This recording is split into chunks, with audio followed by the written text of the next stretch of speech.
Okay. We're live, pal. We're live. Oh, we are live. We're literally live. Hi, hi, We're live. everybody. We're live, pal. Hi, There's the everybody. pal. There's the I'm always a The little Atlanta delayed Falcon. because collab cam, does not turn itself on immediately like it's supposed to. Gentlemen, scholars. I'm so I'm sweaty. both of those. Mom spaghetti. Well, I hate how first of all, how was everyone's week? completely uneventful. No, Completely no. uneventful. Yeah. You didn't give birth or nothing. As I'm drinking this, and I shouldn't be, but Alden almost died. not quite. Alden I thought I almost was. killed a guy himself. I saw that. No, I really did think I had appendicitis. But Been there, done that. so how would you describe it? Because I'm gonna see if I was the ballpark. Because I've I heard felt like I had the to. two things are similar. I had to feel or had to poop. Like it was like I'm like a constant stream of constipation. And I sat in the bathtub at 2 a.m. and I was like, maybe this will make me feel better. And it did not make me feel better. So I drove myself to the ER 2 hours later. So Funny, that's how I found I had colon cancer. Uh, meep. so yeah, that's not what it felt like for me. So, I was out of work Tuesday because I woke up and immediately had to go to the bathroom. And, I have had colon issues for a while because of my surgery. So I'm like, I think I might finally have that stomach virus that the rest of my family had. So I'm like, I'm just not going to go into work today. So, and to my credit, I did for like 5 more times that day. So it would have made work difficult. So I took the kids and dropped them off and then immediately came back home and just, stayed on the couch all day. So then that night, I'm like, well, I guess I'm back to normal. But, policy is even if I don't feel well, I don't stream on nights where I miss work. Because if I can't go to work, I'm not going to, sit here and stream. Fair. But also didn't feel great. So I was just sitting here on my computer trying to do stuff. And then around 8:39, something like that, the kids are getting ready for bed. They should have already been asleep, but they're still awake right now. I started getting this feeling, and I don't know how to describe it best. Do you ever get that pain if you get a jump even if the smallest distance, like jumping off a retaining wall, you hit the ground and it sends like a shockwave between your legs? That's the worst. Yeah, That feeling. So much. I started feeling that right to the right side of my stuff, and I'm like, that's really weird. Why am I feeling this right now? So and it was like a twinge. It almost felt like a strained muscle, like when you lift the wrong way and you hurt yourself. So I'm like, that's really odd. I don't know why it's doing that, but like a headache. I think I'll go to bed and then tomorrow I'll wake up and it'll be fine. So I go to bed a little early, like 10:30, which is weird for me. And I wake up the next day and immediately I'm on my feet and it wasn't hurting. So I'm like, well, that's probably fine. So then I get in the shower and I'm not thinking too much about it. So then I get in the shower, I get out of the shower, put my clothes on, go to work. Driving down the highway, and then it starts hurting again. I'm like, okay, why is it hurting again? That's bothering me. Not a pain. Let's say like a 2 out of 10 if you had to say the pain. So I'm like more of a nuisance than an actual pain. But similar feeling too. That constant shockwave. Anyway, so I get to work. I'm sitting at my desk doing some paperwork, and it's distracting me.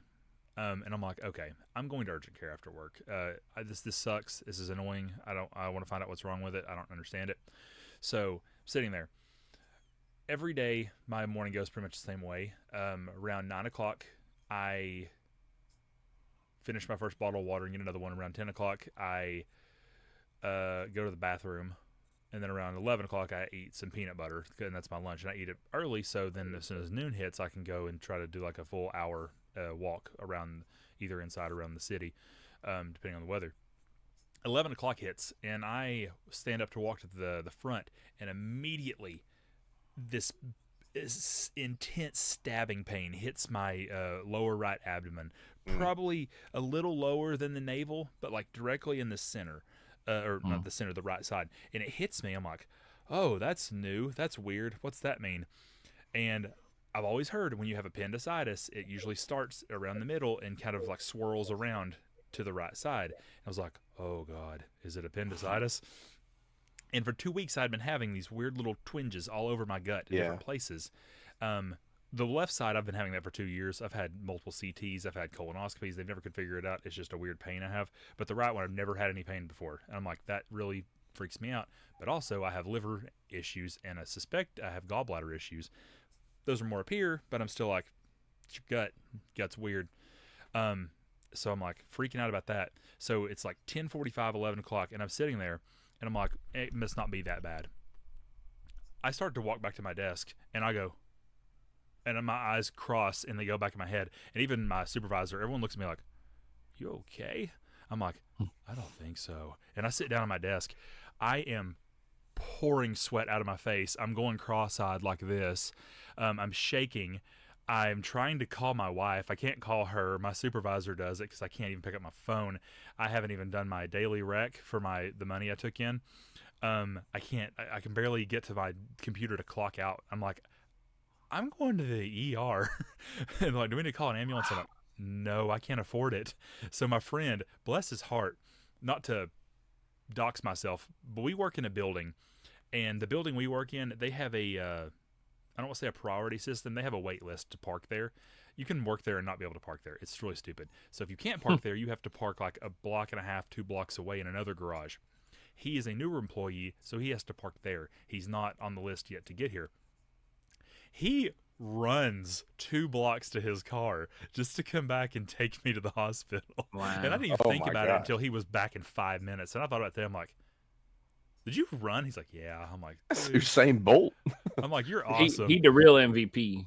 So these other 2 employees, they go and find. We used to have a woman who worked there until she was like 90 years old. She literally turned 90 before she finally quit and retired. They found her old wheelchair and brought it to me. And they wheeled me out, and he took me to the hospital. I get in the car, and like it immediately subsides. I'm like, well, that's weird, but it's not good. Hannah's already on her way. She left school early. The same day she was named Teacher of the Month. Then bolts out. So she drives. He pulls me into the parking garage. The entire ER garage is full, so we had to go to the roof of the 5th floor. Just for Hannah to say she's there. So I'm like, okay, let me out. So he paid $3 to not even park. So no, I hate that. So then I get there. I'm like, yeah, the pain's gone. So I'm just sitting there. People are like, you need in the elevator? I'm like, nah, I'm good. I'm waiting on my wife. So then she shows up, parks. We ride down together, walk in the door. As soon as I walk in, I'm like, okay, I need to go in. Where do I register here? I'm like, no, around the corner. I'm like, okay. I had just been 8 months ago I thought I had a heart attack, just bad acid reflux. So they get me in there and they're like, you need a wheelchair? I'm like, yes. Yes. So then I'm doing the check-in, and I'm like, wheel me back there. And then they get me back there, and then they give me a wheelchair that doesn't even have the feet supports. So I'm like wheeling myself like this because they won't even push me. God. And I'm in Push me around some. So much pain, and the whole ER is just full, and I'm sitting here like, and I'm just grabbing my stomach like I'm going into labor, and it hurts so bad. And they take my vitals, and they're asking me questions, and Hannah's like, can you fill this out? I'm like, no. And she goes, okay, what's your social? I'm like, I'm just like trying to whisper. Everybody take notes. Yeah, that wasn't even it. Oh, come First number's actually a 6. Clue, Sherlock. But so I finally get the paperwork, and I'm just sitting here like, and like it just will not pass. And they finally they said, Clark. I'm like, yes. And then I see him walk to someone else. I'm like, not me. That's you, Clark? It was somebody else. I was like, son of a... I was so mad. And then they finally pull me back into triage, and they're like, can you do a urine sample? I'm like, yes. It was like apple juice colored at this point, and it would hurt so bad to go. And I'm like, this is a kidney stone, isn't it? And they pull me back, and I swear to God, this sounds like this is the worst pain in my life. I hadn't experienced it yet, because it hit me for 10 minutes at work, disappeared for 25, came back for another 10, disappeared,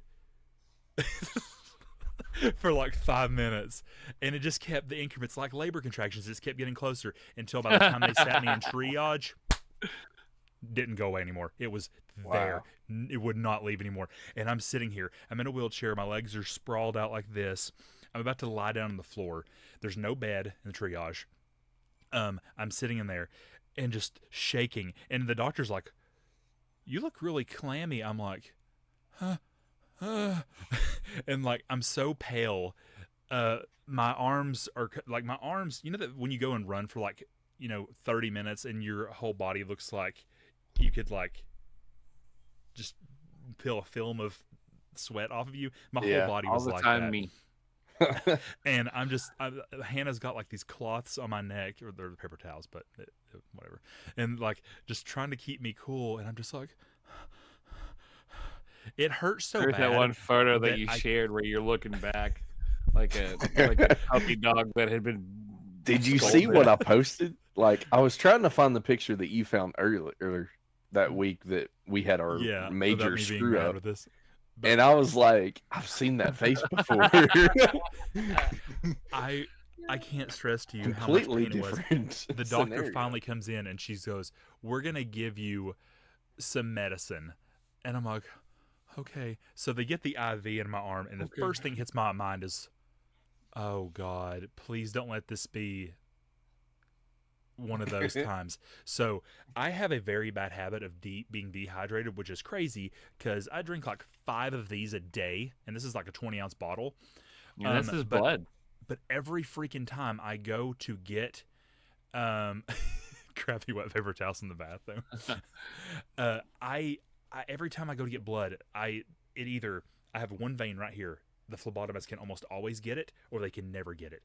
And when I had my CT before my surgery, they did 5 injections before they got it to take. Good Lord, man. When I had my what do they call it, the pre-something for a surgery when you go like the night before, when I did that, they popped the vein. Triage. I don't know. So then they had to actually do the vein in the top of my hand that night. Or was my wrist, it was one of the two. And it popped, it turned purple and swelled up. Anyway, all that sucked. But so they did it, and they get it the first try, and I see the blood come out. I was like, oh, yeah, sweet relief. And then she leaves. I'm like, come back. And then she finally comes back with the saline flush, morphine, and some other stuff. And she puts it in, and then I'm like, okay. I'm like, how long does this take? She goes, it's really fast. I'm like, okay. And it finally starts to take in. I'm like, okay. By the time she came back again to wheel me, to get the CT, I had sweated so much the IV fell out of my arm. It had undone all of the medical tape and slid out of my arm, and they had to put it back in. And then another doctor came by, or a nurse, and he got ace bandage and wrapped my arm down so it wouldn't come out again. And then they wheeled me back, and by this time I feel like it's just I feel calm enough to where I can breathe. So I'm just talking to him. I'm like, I've been having some weird stomach pains for a while, and I was really hoping that I could find an excuse to get another CT, and now I'm going to get one. Do you think they'll look at everything else in my abdomen? I've had colon cancer before, and I really want to make sure it's all good. And I'm just talking, this guy's probably like, Ninja, I'd be right there with you. I'd be on the ground, passed out. Like, okay, I don't do buddy. blood. I don't do anything. I'm right there with you. So anyway, he takes me back there and then puts me out in the hallway and is like, all right, you'll be waiting here a minute. There's 3 in front of you. I'm like, I'm not in any pain. That's okay. So I'm sitting here and I'm playing on my phone. You've achieved enlightenment at this point. And I'm sitting here. This is my favorite part because looking back, it's funny. I'm sitting here. Here's the hallway, and I'm sitting down the hallway. Most of the other people waiting are sitting like this. There's one guy, I think he had like a sports injury. He had to get like a chest CT or something. He's not in any hurry. He's just kind of chilling. There was an older woman behind me, and she's just kind of like this. But I'm sitting like perpendicular to her. Like here I am, and she's like this, but close enough to where I could like say, hey, what's up? And I'm sitting here on my phone, and all of a sudden, you know that feeling you get when you wake up with a stomach virus and you know you're about to vomit and you know it's coming? This whole time I have not had the inclination to throw up once, but all of a sudden it hits me, and I'm like, and I turn around and there's this woman, God bless her, in janitorial. She's doing linens. I'm like, hey. And she's like, I'm like, I'm gonna throw up. Hey. And she goes, oh Lord. She didn't know what to do. And then the woman behind me is waiting, and she goes, you can have my bucket. And I'm like, and I grabbed it and went, oh my God. And Oh like my 6 gosh. dry heaves until like less than this came out, like this much, and I'm like, I'm good now. So then I just get my phone out and I just keep playing on it, and then they take me back. They do the CT. I take my pants off and all that stuff because I have my belt on and my buttons and stuff. They do the CT. I'm like, and that's the first time I had gotten to lie down since I got out of bed that morning, and I was like, the immediate relief just getting off of my abdomen. So then they wheel me back out. That's all well and good. I finally get back into the lobby. We sat there from the lobby for another hour. They finally take me back again, and that's when it hits me. It always does whenever I know I'm about to talk to a doctor. I'm bracing myself. I'm like, what'd you find? Did you find cancer, tumor the size of my fist? Am I gonna die? How much time do I got left? And so I get back there, and they wheel me into the room, and I'm sitting there, and here comes the doctor, and I look at him, I go, what is it? And he goes, kidney stone. I'm like, and he goes, yeah. He goes, it's 99.9% past. It'll be any day now. It's almost done. And I'm like, okay. And he goes, I'm gonna give you Percocet, Flomax, and Zofran. I'm like, okay. And the other doctor comes in, and I'm like, this was the most painful thing I've ever experienced in my life. And she goes, I would have 10 natural births before I'd have a kidney stone. I'm like, holy crap, really? I've heard it was bad, but okay. That's not what I want to hear right now. So then she gives me the medicine, and I'm like, so it was hurting real bad. She goes, yeah, it hurts when it moves. I'm like, in my head, I'm like, well, that thing was taking I-40 all the way down to my the tip of my your narrow urethra. Because for 3 hours it was in my gut. I'm like, why is it hurting so bad? And you always think about kidney stones. Your kidneys are in your back. I never felt it there. It was all in my gut. So I don't know how long this thing has been moving or what's it been doing. And I think that's why I've been having all those little twinges for the past 2 weeks, because I haven't had them since. And I was about to go back to my gastro to ask about that, but now I don't need to. When you say that, I had a experience probably recently. It was whenever I was working at 7-Up, and I was with a guy, and I knew he was having problems with this kidney stone, but I've never had a kidney stone, so I really didn't know how bad it was. But I knew that he wasn't able to drive, so I had to drive for him, right? So we were sitting there driving, and we've been probably working about half the day, and we're kind of walking through the store, and I look back, and he's not there, and I was like, well, that's weird. Maybe he went down that other aisle. So I'm just sitting there kind of looking for him. Dude, he is in the floor. And I was like, I thought he dropped dead. Like, that's grief. I thought it was because he wasn't moving, he wasn't anything. And I went over to check on him, and I was like, uh-oh. And then he started breathing. And I was like, oh, thank God. I can just picture you sitting over here and going, uh-oh. I mean, it was like a grocery store. Like, I can't adequately explain it because it's different for everyone. It's different for men and women. Some people say it's harder for men because we have longer and thinner urethras than women do. Some women say it's harder because theirs are wider, so it's more prone to getting stuck at times, which was weird to me that wider would be stuck. But mine didn't get stuck. But this is gonna get TMI in a minute, but I don't care. I thought I had passed mine already because I took the Percocet at 6 when I got home. I took another one at midnight, and I took another one at 6 a.m. when I woke up. And by noon, none of the pain had come back. Even when the morphine wore off, I was done. It didn't hurt anymore. So I was like, okay, so maybe it's passed its way down, or at most it's, in my urethra now, like my ureter tract is ready to come out. It's just going to feel like a UTI at this point. And it did. So I go to the bathroom. I kept drinking tons of these waters to try to flush it out, and I wanted to catch it. So I used my son's old potty bowl that he doesn't use anymore, and I would just filter it and pour it out. That way I could see it instead of losing it down the toilet if it came out. So I did, and at one point there was like a little small sliver that looked like blood. I'm like, is that it? I love you. So I was like, okay, maybe it's done, and it stopped hurting. So then I go to use I was going to take a nice warm bath just in case, and I was sitting on the toilet, and it started burning. I'm like, okay, it's not out because this feels like a UTI. So then I get in the bathtub, I sit down, and then the pain just kept getting worse and started burning. Like when you have like a really bad UTI, or you drink a lot of soda and it just burns and you have to like soak it in water. So I'm like, okay, well, this is not relieving it. I'm going to take a shower and get back to what I was doing.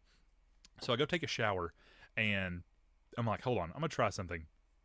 So I'm standing in the shower, and then I just like started to pee, and I squeezed really hard, and it just went pop, Oh and my it God, shot no. out, and it hit the floor. And I was like, oh, there it is. Please tell me it made a ting sound. No, I didn't hear it. I didn't see it. I just see like pee just go pop like a water hose, and then Oh Did you man. pop a? Did you and pop then a it zit felt in no your blood, no dingalingle? bleeding, nothing. But then I looked down, and it looked like a little grain of sand, less than 2 millimeters, but it's brown and jagged. And I was like, that's it. It came out. That's and then it. It burned for the rest of the day, and then it was no more pain. I haven't felt anything all day. I'm good. I'm normal I'm now. knocking on whatever I want to consider wood that I never freaking have those. Well, the thing is, there's different kinds of kidney stones. The most common is called a calcium oxalate. They're more common in men, but they are the most common. Mostly caused by too much salt and not enough hydration in your body, getting dehydrated. But when I did my labs, they didn't talk to me about my labs, but I read them. There were a lot of things that were weird. They found ketones in my urine. They found traces of proteins.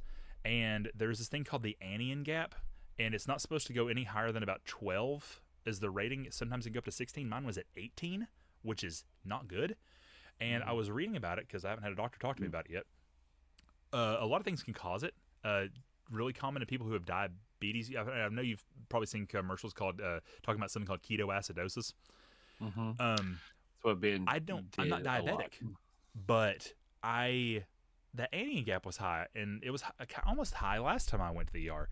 And I started reading about things that can cause it that aren't diabetic, and one of the things that it says could be a cause is starvation. And I have been crash dieting for 2 months now. Because oh God, go to bed, wife. Go to bed, wife. But I think I heard that. I don't think I heard that one yet. So I've had some days where I eat some things I shouldn't eat, but ever since I got this liver scan, I've been really careful about what I eat. And there was one day I looked, and I was only eating like 800 calories, where I'm supposed to have 2,000 to 3,000. So I'm like, that would constitute starvation. And essentially, what happens is, when your body is starved, it panics, and it normally burns glucose for energy, but instead of that, it burns fat instead. And when it burns fat, it releases something called ketones, and ketones can cause your liver or your kidneys to not function properly and ultimately fail. So long story short, basically my kidney stone might have been because I have tried to eat healthy, air quote. So yeah, air quotes. That was a fun freaking story, and we were going to talk about horror games, but instead we sure did. This was just That's anatomical horror game. But anyway, there are all kinds of things that can cause it. Drinking stuff like this can cause it if you don't drink enough water. A lot of salt in your food, cured meats, and animal proteins can cause it. Animal fats, stuff like that. I know that I was kind of picking on you a little bit, but from everything that I knew that what it could be, the kidney stone was probably the best option. It's true. God, yeah. A kidney stone would have been so much better than like appendicitis or a tumor or any of that stuff. Even though I was kind of making fun of you a little bit, but it's all in good fun. The thing I was most mad about is how small it was, because the amount of pain. Let me say it this way. Here's how I can best describe the phases of pain that I went through. If you have a female reproductive system, I'm sorry that this will not be directly applicable to you, because you're missing some of the pieces to this equation. 3 factors: the feeling of getting hit in the testicles, the feeling of having a muscle strain or, as I said, jumping off a retaining wall and getting a shock through your quote gooch, as they call it. Hated that feeling. And the third most prominent, and I can't stress this enough, women do understand this one, because this is what labor contractions feel like, according to my wife.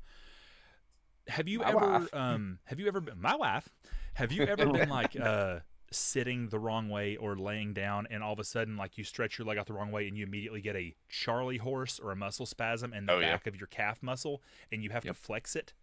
That, but it's in your gut and you can't flex it out for 3 hours or longer. That's what it felt like. All three of those things happening simultaneously. He was in labor, actually. Ugh.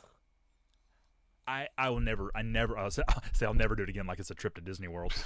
I never 0 out of 10 would do not do it. I would never have a kidney stone. That's beneath me. Negative review on Yelp.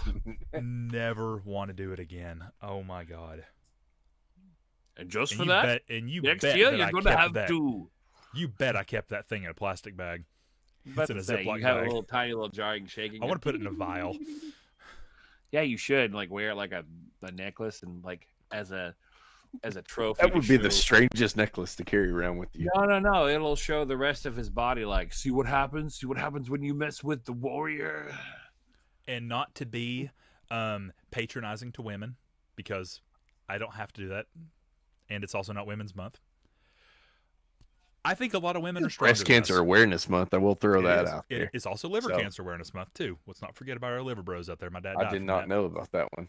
But it is Breast Cancer Awareness Month too. And I lost my pins. I don't know where they are. I have pins. I have right here. I have prostate. That was last month, as well as lymphoma, which is also last month, and my colon, which is in March. Represent. My mother-in-law survived breast cancer, so my great aunt did too. My great aunt, my step aunt, my late stepdad's late sister did. But both of my supervisors have had it. My assistant supervisor, she just had it a few months ago. She just had her surgery. So we all were. Well, I was going to support her that day, and then I left to go to the hospital. I even wore my pink shirt. Anyway, not to patronize women, but baby pin. I think they are. I think they're stronger than we are, because my supervisor has had like 5 kidney stones in the past 2 years, and she comes to work with them, and she even passed one at work. And here I am being pulled out in a wheelchair like, it's when a wog is hurting my urethra. So yeah, some people were just stronger than me. So anyone who says I handled it well, no, I did not. But anyway, that sucked, and I am sorry to hijack the first 30 minutes of this podcast talking about my urethra. My urethra. Bobby, my narrow urethra. Bobby, I have a narrow urethra. Well, clearly you not too much of a narrow urethra if it slid out after a day. But damn it, Bobby. Also, really not to get because I'm not going to overtly say this. Now that it's passed, I'm not taking Tamsulosin anymore. Flomax, because Flomax is one of those drugs that has multiple uses, and its primary use is to treat BPH, which, if you're not familiar with that, benign prostate hyperplasia. It's people who have enlarged prostates, and that does things to you. Like it's really weird, and I don't want it anymore, so I'm not doing that anymore. I don't want it. I'm going to flush it down the toilet, and it's going to end up in Cherokee Lake. Oh, them little fishies would be like, oh, my prostate. But anyway, so thank you all. I see we have viewers. We have chat going on. I appreciate you sitting here listening to that god-awful story. And if you're not listening to it live, I hope you're still here. If you are live, I hope you're still here. I hope you get through this. Anyway, we are going to capitulate for this back half. It is now officially, if you have looked at your calendars, it is Spooktober. Spooky dookie. I don't know what these fellows do on their Twitch channels, but in October, I do nothing but horror games and horror-themed stuff. So as such, in the spirit, we were supposed to have a guest tonight. He wasn't able to make it. We will have him on at some point. Yep. But we were going to talk about like horror stuff. Next week, not to jump the gun, we have a friend who is a cosplayer, and she has actually done a few cosplays from one from Resident Evil, but also the other one from, I want to say, Eternal Darkness. Oh my God! Eternal Darkness is going to talk to us about that. We're going to try to have the link on screen so we can actually have visuals. I don't think she's planning on coming on the stream in costume. That would be pretty cool. But we're excited to have her here. So that would be amazing. We thought October would be awesome to, try to keep it a little bit thematic. And I thought tonight we might start with like horror movies, since we're going to mostly talk about games next week. So, with that being said, I pick you, Dr. J. We'll start out, what's your favorite horror movie of all time? Do you want to kind of do a list, like your top 5? Let's do it. Top 3 favorites, because I and also do like a wanna draft. draft. Okay, we can do a poll. No, like a snake draft. I don't know what that is. Oh, do you want me to take the lead on this? So yes, please do. How this would work is if Doc went first, and Mm-hmm. then let's say Alden went second, and I would go third, and then I would go next round, and I would pick my number 2 all the way up until Viper's 5. 5, Doc's 5, Alden's 5. Okay, that's fine. Viper's 4, Doc's 4, Alden's 4. Yeah, this is gonna be kind of hard to actually rank. I'll lead it. Okay. I'm gonna list them. Okay, so you start. No, they're both in the costume. So Doc, go ahead and give your number 5. Number. Ooh, we'll go backwards. Uno, dos, number 5. We gotta go with a horror movie. Hold on, I'm gonna open my Voodoo library so I can have some ideas, because I do forget. So with my doing horror, this on the fly, guys. we don't do any stage prep. This is on the fly, Joe. Best way is to wing it. Chrome is killing me. I'm about to uninstall it. My horror tastes are kind of very refined, because I don't really care for slasher movies. I think they're kind of stupid. Mm-hmm. Come at me, bro. But I am more into the zombie horror, and I do like a little bit of the alien horror. I will go ahead and put kind of a thriller, kind of a horror. Let's go ahead and put Alien on there for number 5. The first Alien. The very first Alien, because actually the wifey and I watched that not too long ago, and I was enthralled, because I know the franchise is massive. There's a new show on FX or whatever the streaming services, Hulu, Bulu, Fi Folu, whatever it is. But it was chef's kiss, so good. So I like this idea, because we've already done the first 30 plus minutes of this. We will do this list, and we'll focus on just this list next time. And next time, or whenever we do it, I want to do like more movies, but like kind of like what are ones that you think people might not have heard of, or some unique, or things that are not necessarily your favorites, but ones that you think are interesting. But I want to do this top 5 thing tonight. Because I have some ideas that I wouldn't necessarily call my favorites, but they are good. Viper, you want to go next? Yeah, I'll go. So my 5 is Jeepers Creepers, the first one. Ooh. Oh, that is a good one. So it's not like a slasher movie, but you still kind of feel like it's a slasher movie, even though technically you don't ever see them slash. Just that image at the end still is burned in my brain. I will never get it out of my head. Yeah. And Justin Long in that is just so great. That movie. Raw talked about Cabin in the Woods. That was a good watch. I don't think that's one I'd watch again, but I enjoyed that one. The one that sticks out in my mind is the elevator scene. That one lives rent free in my head. But anyway, Alden, tag you're it. Number 5 has to be Stephen King's very first original Carrie, the 1970 with Sissy Spacek. That one's a good one. Have you seen the remake to it? I've never seen any of the sequels or remakes. It's just that original one. The remake to it is really, really good. I will always remember my friend Taylor had never seen it, and we were on a youth trip with our church, and the hotel it was playing, and it was the very end. I'm like, hey Taylor, you gotta watch this part. So it's after the fire and everything, and then it's got the whatever the girl's name was, and she like walks to the rubble, and then the arm comes out and grabs it. He's like, spoiler alert, I've not watched Carrie before.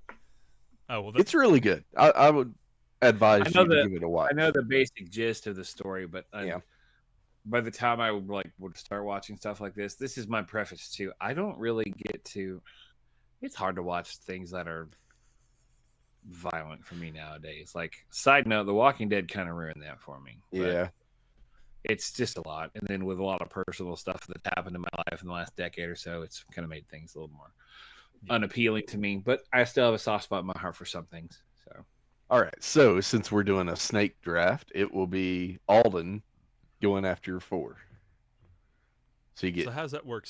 I figured I'd go again, and then like Doc Viper Alden, Doc Viper Alden. So a snake is like this, Yay! So okay.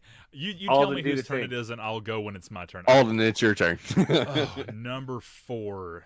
That's how fantasy drafts are done. If you're not a fantasy football person, Ginger, I get you. I'm the same way. After Walking Dead season opener, I just kind of peace out. I quit and around season 8. yeah, that's probably when I quit too. Okay. Just because I have them listed on here. You have a list? I have like 13 movies that I own that would qualify as horror movies. You just made the list. Number 4 would probably be the 2005, and I don't know why. It's not a great movie, but something about it, I enjoy it. The 2005 House of Wax. Oh, I've never seen that one. I've always seen the know what artwork it is about for that it. movie. I think it's the set piece. Something about this little town, and I think it kind of goes back. If you're new to the channel, I go on long-winded tangents when I don't need to. Around the time I first saw this movie, we went on a youth trip to Pikeville, Kentucky, to do some mission work and help people like rebuild their houses. They were impoverished. And something about that town really felt a lot like Ambrose, Louisiana, the fictional town from this movie. And I had just seen it the week before. So the whole time I was there, I'm like, this town's freaking me out. So I don't know, that still sticks in my head. And the credits music is Helena by My Chemical Romance, and I still think that's funny. Anyway, that was my number 4. What's the worst that I could say? All right, so mine. So, my 4 would be The Grudge. Oh yeah, The Grudge Have with I seen Sarah The Michelle Grudge? Gellar. see, there's a lot of these don't y'all and think him I've that I've seen never it. watched before. And I think a lot of it is I saw it in high school, and it was like me and one other guy and like a lot of girls that were in the band, and they all were horrified of it. And then me and the other guy was just sitting there laughing about it. That was the girl that climbed out of the TV, right? No, that's That's The Ring. What's The Grudge? The Grudge is the one. Try not to give spoilers away.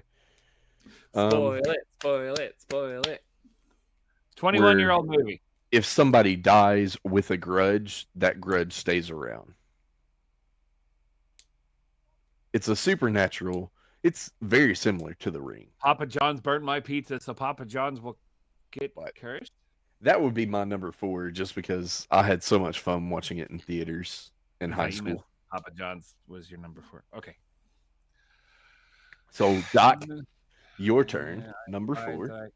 Numafia is the Human Centipede. No. I prefer the Human Centipede. That movie's so gross. I can't even. God. Ugh, gross. Okay.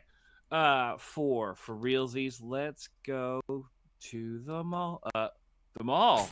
Dawn of the Dead, but I'm gonna go with the remake because that was my first swing into it because I watched it before the 78, and I'll get to the 78 later. But okay, I was about to ask you if you watched the 78 one. So I watched everything out of order. Not that there was much of an order, but as we were all practically the same age, 2004, sophomore-ish in high school. Yep. I don't remember if I saw it in theaters or just picked it up at Walmart one day, but I just thoroughly, just from the opening credits, having Johnny Cash do that getting song, I love me some Johnny Cash. As a matter of fact, where's that damn thing? Are you talking about Johnny? Where are you? Are you talking about He's talking about the remake of it. He's not talking about the 20. It was like 2010s ones. Yeah, 2004. Favorite. Okay. Favorite thing about that movie is just the fact that it has Richard Cheese's "Down with the Sickness." Hear the trumpets, hear the pipers. That is the just best got part of that movie to me. Yeah, that's the first time I heard the Richard Cheese version of "Down with the Sickness." Chef's kiss on that one. That's the reason why I like that one. If you're not familiar with who Richard Cheese is, it is a play on words. Yes, he is a comedian musician who takes songs and he will usually put them in like. I was 8 years old when I just realized that. Oh man. Oh no. Really? Have you not looked at his other band members' names? No, Oh, I just knew no. Richard Cheese because he was on Carson Daly one night around the time Dawn of the Dead came out. Okay. Wow. Let me quick blurb, okay, guys, because if you don't know who Richard Cheese is, you need to look it up. His band is called Richard Cheese and Lounge Against the Machine. And it's basically it's like violent postmodern jukebox. If you kind of got it's a cover band and comedy act consisting of songs in a lounge/swing style. The members of the bands are Richard Cheese, Bobby Ricotta, Frank Fetta, and Billy Blue. That's awesome. Oh my god! But yeah, they basically take popular songs, and some of them are so good. They'll do like not example, I don't know if it's actually exist, but along the veins of like they will take like a Frank Sinatra style and they'll put it on like a Cardi B song, and it is the best thing in the world. I love Richard Cheese. So the first time that I saw the older one, the 78 one, was last year, and I watched it in a Discord with a couple of friends, and it was god awful. Like, it was horrible. Hey! You respect your elders, dang it. There was blue zombies. That was in 1978. That was acceptable. I was like, man, was this supposed to be scary? In 1978, they used to have these little warnings in the theater that no one under 17 would be admitted due to the horrifying gore and the violence. blue people. But 1978, they were just I know, and I'm watching this in 2024. Okay, I know. I understand that. Oh, Viper. I looked at it and I said, "Oh my gosh." Okay, now some of it, now looking back, is cheesy a fart, but it was still a good movie. It was still good. Acting wise, I did enjoy the remake more. I would not call it scary, but any means necessary. 70s, I could see it. I wasn't alive in the 70s, so well, neither were any of us, dude. I understand that, but I am 76 years old. I'm 76 trombone. Hey, you should have trombones in the something parade. I found my trombone. That's a different story. All right, so Doc just finished up on his fourth, so he goes again on number 3. Double Bill Jones. Okay. Yep. Burger King foot lettuce. What now? Anyway, okay. I don't know. I'll tell you about it later. Okay. So what we have? We had 5 was, I already forgot. Your 5 was Alien. Oh yeah, Alien. Alien was so good, man. Okay, 4, the remake of Dawn. Yeah. 3, let's go with The Thing and the 80s version with Kurt Russell. Now that's the only one that I did see, and I really enjoyed that one. I played the yes, I played the There's a game based off of it too, but that's not what I'm getting at here. The 1980s version of The Thing still had no CGI involved. It was all straight up like practical effects. Kurt Russell was in it. Velvety voice guy is in it, and I can't remember his name. Velvety voice. Scott Keith. David Scott. Keith David. I have my 2 trumpet kids in school. Their names are Keith and David, so I say Keith David, and I go, "Oh, it's that guy." Yeah, but Keith David. He plays he's in Saints Row. Is he the one that voiced Oogie Boogie? I don't think that one. I don't know. Okay, that one I don't know. Because I know he just passed recently. No, Keith David. Those two are. Okay. Those who are unfamiliar with the story, it's basically this little alien gloop that is in Antarctica that has been kind of buried over and frozen for quite some time. And then this Antarctic base finds it, some Norwegians or Swedes, and then it hops onto this little husky dog. I know who he is. And then madness ensues. So... Oh, and Wilford Brimley's there. The villain in Princess and the Frog. Brimley. Diabetes. All right. I look like Wilford Brimley in his 30s. I just need like a twirly ball.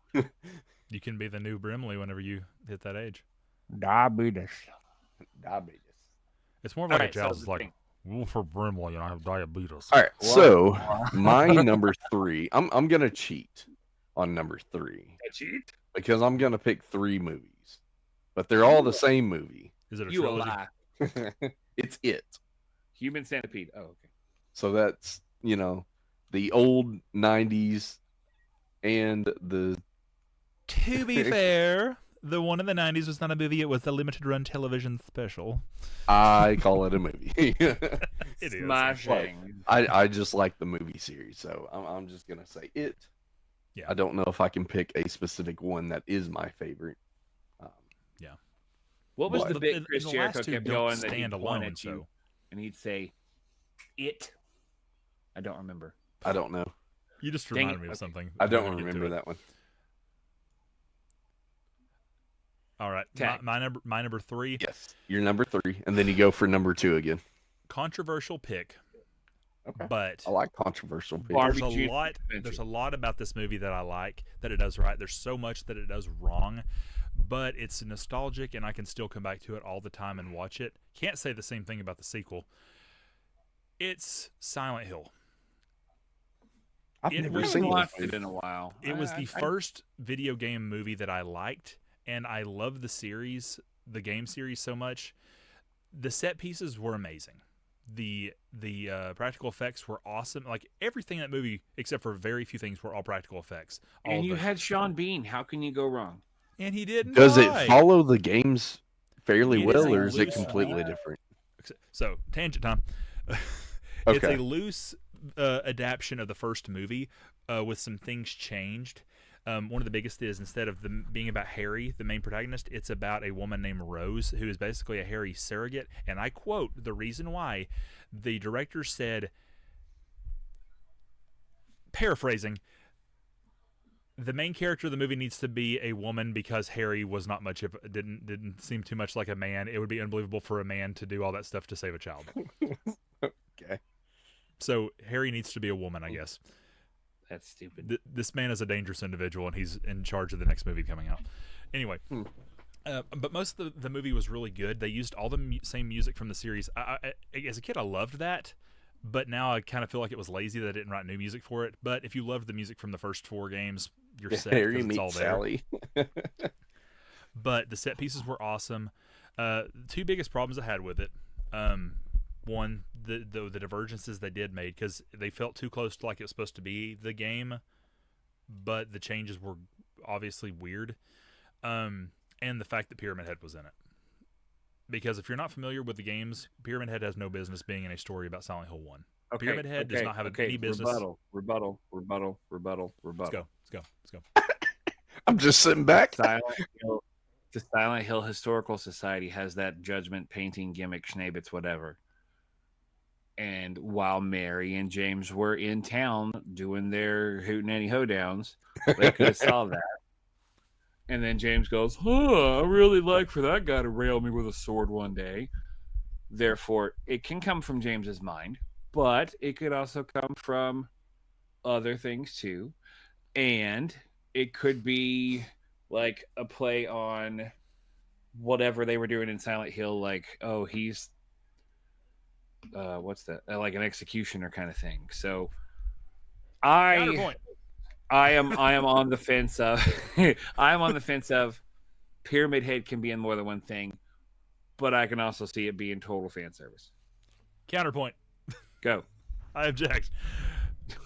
Objection. How do we know that the painting even existed and it wasn't just a fabrication of his mind based on the things that he has seen, and the fact that Pyramid Head is alluded to have been a delusion based on the red robes that certain priests in the Cult of Valtiel sect.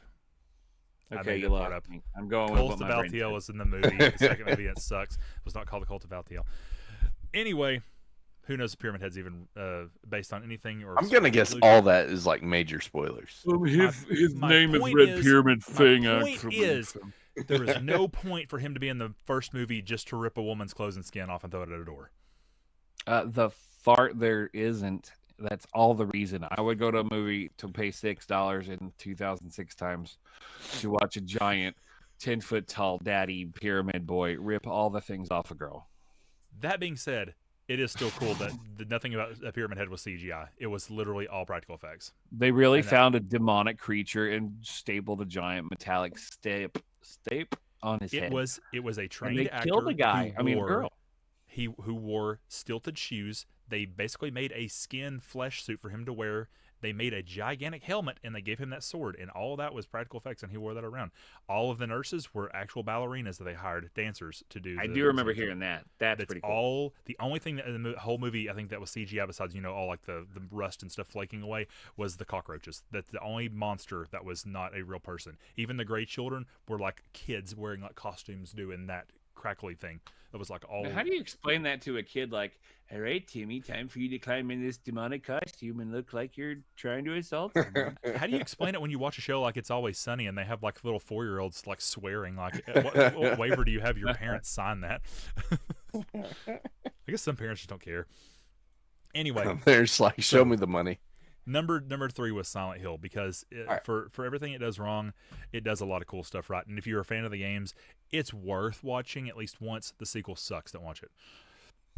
I gotta watch it again. I picked them both up on Blu-ray not long ago. Sequel's stupid because they don't stream anywhere, if I recall right.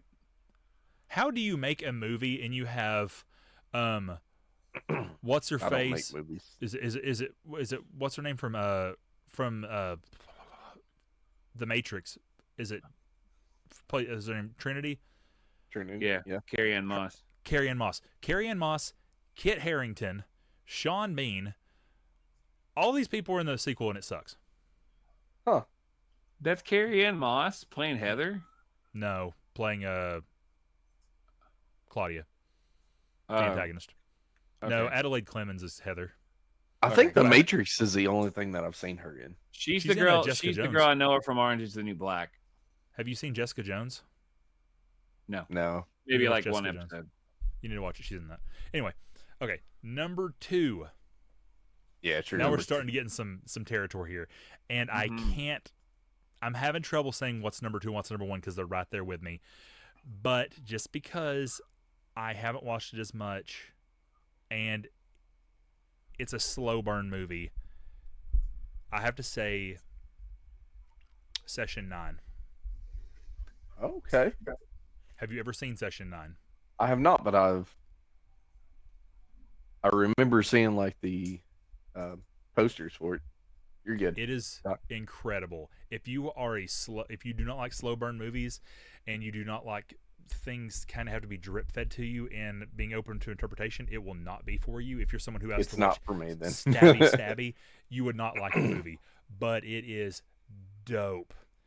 I say all that to say, the thing that stands out to me is there is one moment in that movie that is so disjointed. It is legitimately one of the funniest things I've ever seen in my entire life. And I'm going to describe this the best way that I can.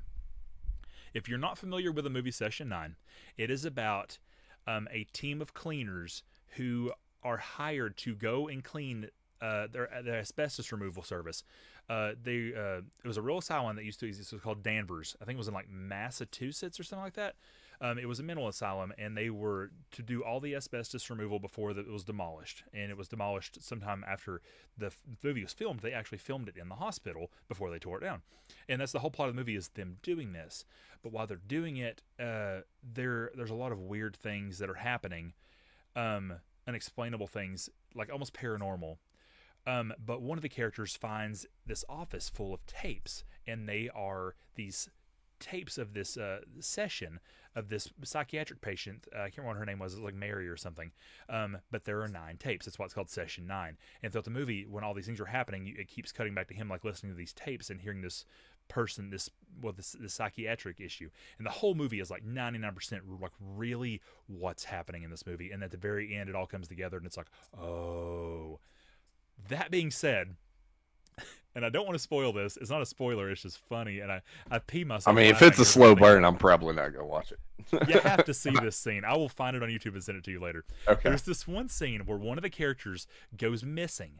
He gets attacked in the middle of the night on his shift, and no one knows where he goes. And then like the next day, they see him in a stairwell, just like staring at a wall like this, kind of like Blair Witch, and they're like, so they go chase after him and try to find him, and they can't get up to him. And then 2 of the characters get into this argument on the stairwell, one standing right here, one standing below him, and they get into an argument because the whole movie, they're just locked in this place together, and they're like getting more and more frustrated and angry. And it's implied that there is like some influence of this place that's affecting their minds and stuff. Completely irrelevant. I can't stress enough. I don't know why this scene is included, but it is the funniest thing in the world. One character's name's Gordon. I can't remember the other's name. Detective Gordon? And they're standing here. Gordon Freeman? And Gordon is on this top flight of stairs, and then like 5 or 6 steps down is this other guy. He's this ginger Irish or looking dude, and they're getting to an argument. And Gordon says something to him, and all of a sudden, the whole perspective of the camera changes to this Dutch angle, and it's looking down at the Irish dude's face, and he goes, "Hey, fuck you," and then it just goes back to normal. Huh.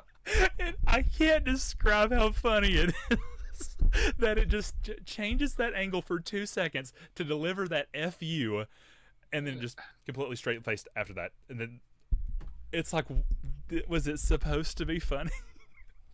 I'm gonna send it to you. I can't describe how good it is. Yeah, it is the funniest thing I've ever seen in my life.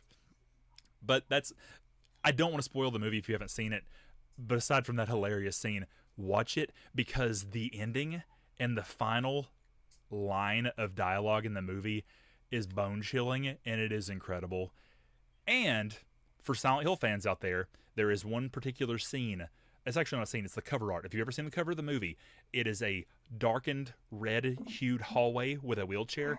They took that image and they used it in Silent Hill 3. And it's really cool. So, anyway. Back on to whoever.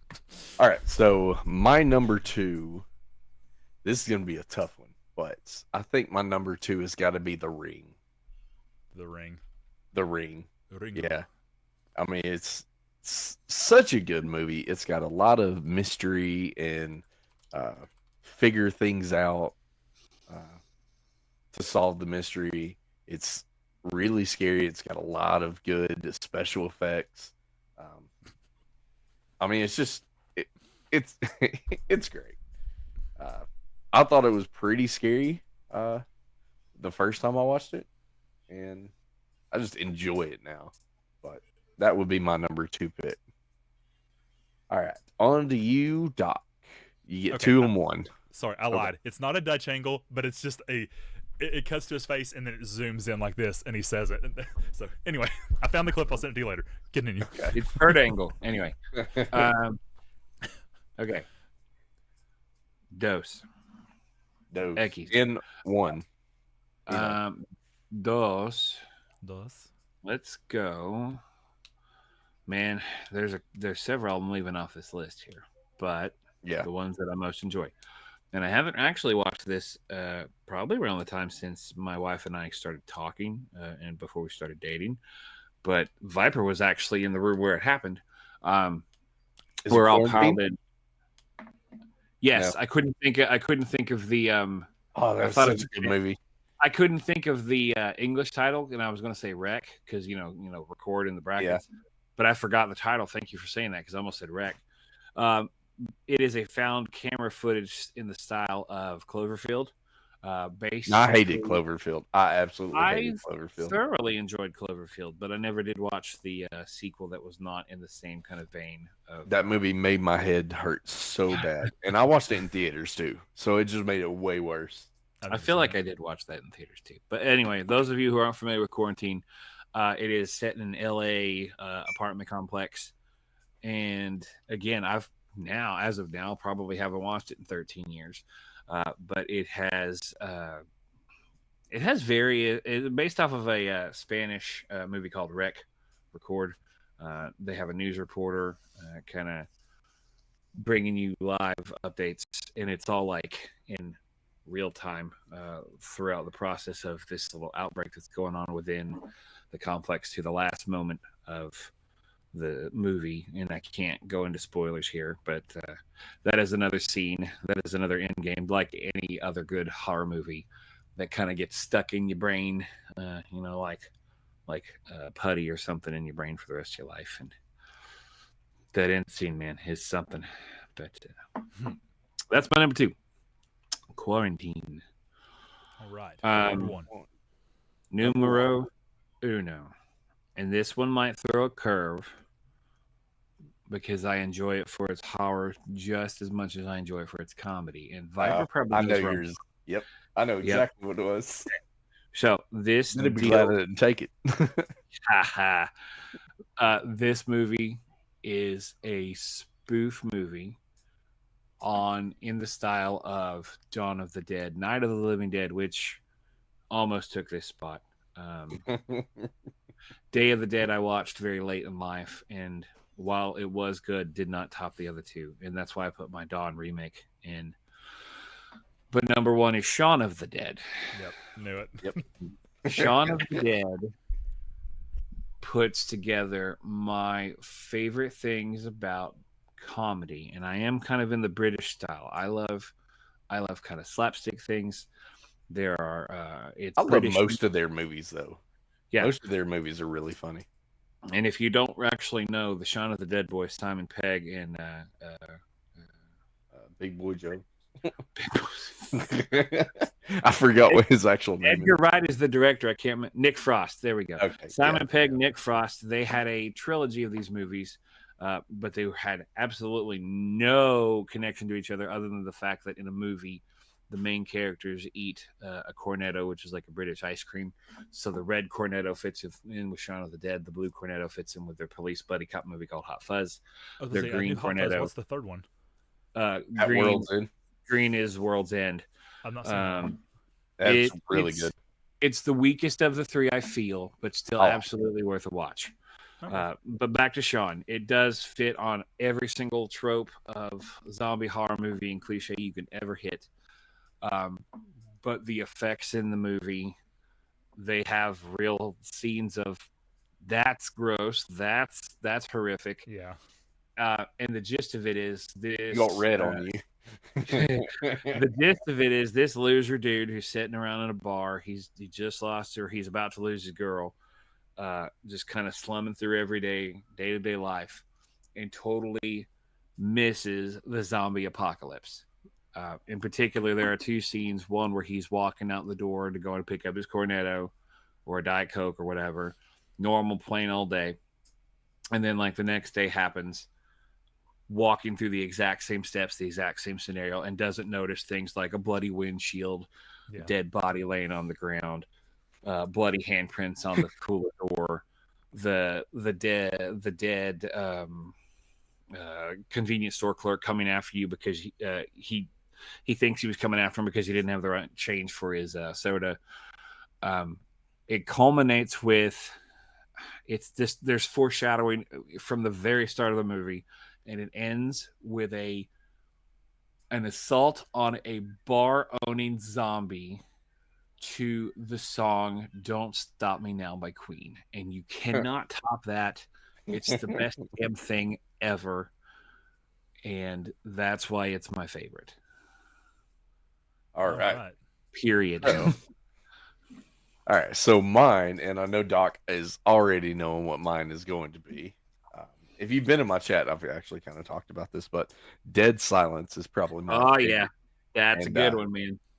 I think it's a wholesome story. Well, not wholesome, but I think it's an easy story. I think it's an easy story to grab onto, and I mean it's not something that you have to use your brain and think about. But the very ending of that movie is very Inception-like, where it literally changes that entire movie. And I think that is just amazing. Oh man, I missed one. Oh, can I have a mulligan on one of mine? Sorry. You can have an honorable mention. Okay, I'll do that later. If we have time, we've only got one ad. We only have one more ad left. Okay, but yeah, so that would be mine. So go ahead, Alden, and what's your number one? If you know me, then you know that I'm not as much of a slasher person as I am psychological horror. And I'm sorry, but I don't think that there is a psychological horror movie out there that has been more influential to the modern culture than Jacob's Ladder. Jacob's Ladder. Is I've never even heard of that one. Favorite. That's kind of like the Grandpappy to Silent Hill. So. Oh, yes. Okay. Jacob's Ladder is about a postal clerk named Jacob Singer who is struggling to reacclimate to life after the Vietnam War. but he starts having all kinds of weird, horrific visions. And if you have played any Silent Hill game, you've seen the influences. He'll be riding on a subway and he'll start seeing distorted faces. He will have you ever seen the hallway scene where the deranged nurses and like the children playing with like a bloody ball or stuff like that? All comes from this movie. And I know you've seen this one. Have you ever seen the image of the rapid jerking and that bone, all the arms twitching and stuff? Jacob's Ladder. That's where it comes from. I don't want to spoil the movie, but it is horrifically unnerving about how everything you're watching isn't quite what it seems. And at the end of the movie, I'm not spoiling it. I can't spoil it. You have to watch it. But one caveat, and I've only watched it once since my son was born. It is hard to watch if you have a kid. It doesn't happen on screen, and it's not a spoiler because it's established very early. The main characters had a son who died, and that's very hard for me to watch now. Who's played by Macaulay Culkin, by the way. Oh, really? Back in his still Kevin years. Okay. But if you've never seen Jacob's Ladder and you like, and it's not a slow burn like Session 9 is. It's not, a thriller. It's not like a slasher. But if you like the imagery and the grotesqueness that you see in things like Silent Hill, Jacob's Ladder is where it came from. It's a great movie. You got to watch it. It's Tim Robbins plays the main character. You might know from Shawshank Redemption, one of my favorite movies of all time. So, you got to watch Jacob's Ladder if you've never seen it. All right. Do you have any honorable mentions? My honorable mentions just one. Would just be one. Just one. The Shining. The Shining. I was about to say that one. Then if you take The Shining, I'll take the original Texas Chainsaw Massacre. Okay. But I don't recall watched either. The Shining is really good, psychological. Jack Nicholson, that's the one. Yeah. It was a great Kubrick movie, but Stephen King hated the adaptation. And it was. I heard that. Yeah. What's really weird is there was a book sequel called Doctor Sleep, and have you seen the movie Doctor Sleep? Yeah, and that was what I would say next. I have not seen the movie ends so much differently than the book that they tried to make the Doctor Sleep movie fit within the canon of the movie. So the movie Doctor Sleep is very different than the book because it had to follow an established continuity. All right. So. And Doc, what was your honorable mention? Saw, the first Saw. Original one. I totally blanked on that one, man. But that swing... That swerve, bro, at the end was just... And I like a good swerve at the very end. Oh, God. And then, of course, they progressively went down the crapper, and there's like 17 Saws now. But Saw 1, 2, and especially... Or Saw 1 and 2 and 3 were great. I only liked the first one. I didn't really care too much for the second and third. After I didn't watch anything after that. 2 was good, 3 was okay, and then it just went downhill from there. So that level of swerve at the end of Saw 1 is like almost identical to how Session 9 ends. That kind of swerve. Oh, okay. You would love and that. Similarly, probably to Dead Silence when Viper was talking. Yeah, it's got layers. And actually, if you have not seen Dead Silence, that would definitely be a good one to watch. I will watch it if you watch Jacob's Ladder. I know Session 9 doesn't sound like it'd be your thing. Matt, I'll watch it, yeah. If you like slow burns, Matt, you should watch Session 9. Sorry, Dr. J. Sorry. Yolanda Falcons. Falcons. I'm like 90% sure the dude that wrote Dead Silence is the Saw writer. Dude Silence. Dude, where's my silence? All right. Well, we have officially run out of sneezes on ads, so we can. What kind of stuff do you want to rate out to? To keep it in the spoop theme, let's do someone who's playing some kind of spooky game or something. Okay. The Evil Within. Sure. Yes. Classic. James Wan did write Saw and Dead Silence. Sorry. No, you're good. I think he's on one or two of my stream teams, but Manny _the_elf. MINI, you mean? Like MANNY _the. Day of the Dead 85, a good one. I watched it way too late in life to care as much, but it was a good one too. So one more time, MANNY what? _the_elf. Elf. Manny the Elf. Okay. Yeah. I think you said mini, like miniature. All right. Well, rating out, guys. Thank you so much for being here, listening to me talk about kidney stones and horror movies. We will be back next Friday with our good friend. I don't want to say her real name. She's a cosplayer, good friend. My wife and I have known her for years, but she's really cool, and she loves to do horror stuff, and she loves horror games. So we will capitulate to horror games and talking about cosplay next week, and we'll maybe learn some tricks of the trade from her. I like looking at some cosplays. We'll try to get it set up so we can have displays on stream next week. It's been a rough week for me, to say the least. So I've tried a few of them, but all right, we'll have Cal the Stone on as a special guest. All right, so we'll see you guys next week. We're rating out. Stick around long enough to give this guy some love, and we'll see you guys soon. Cool. See you guys. Peace out.